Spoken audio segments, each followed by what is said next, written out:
Here we go.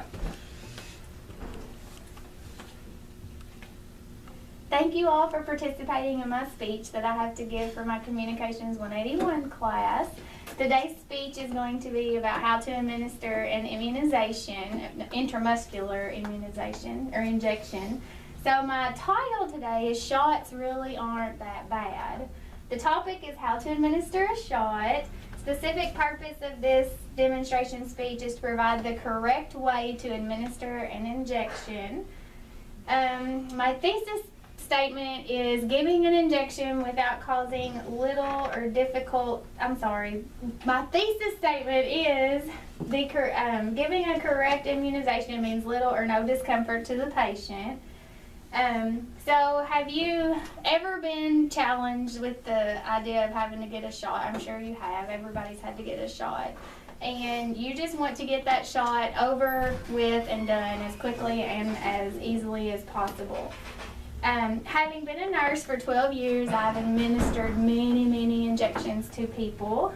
The preview in this demonstration speech, I plan to show you how to gather the appropriate materials for administering the injection, how to correctly administer the injection, and also how to prepare your patient to receive the injection.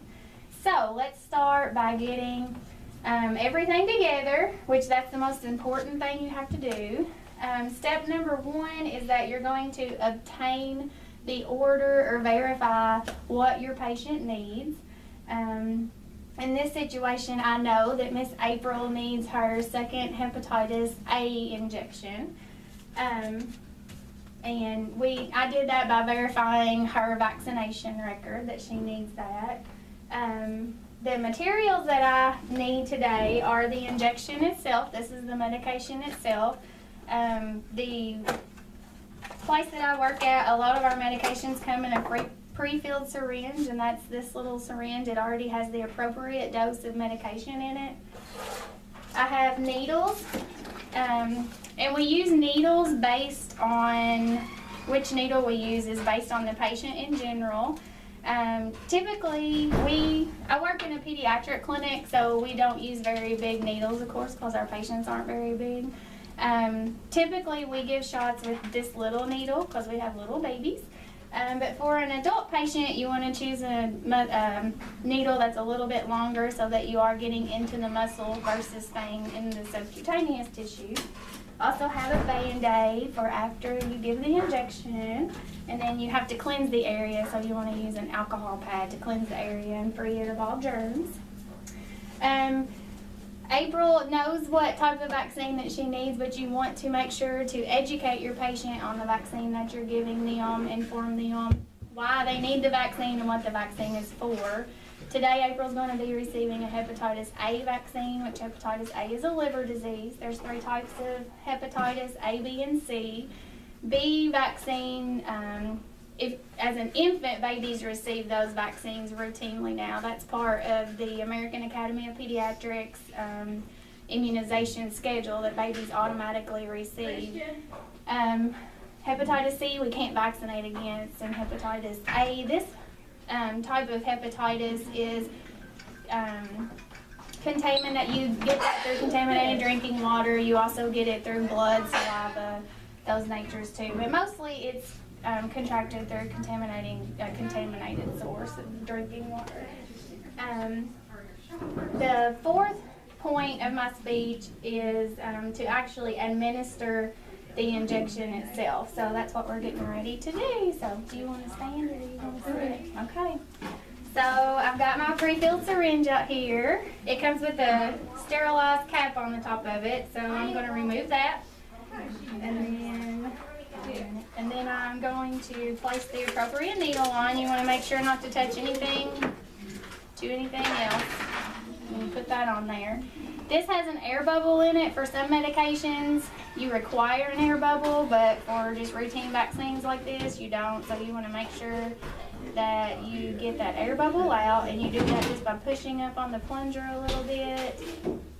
And you'll actually see the medicine kind of go up into the bottom of the needle cap, and you just do that. These are actually safety devices that they come with now, so that after you give the injection, you never want to recap.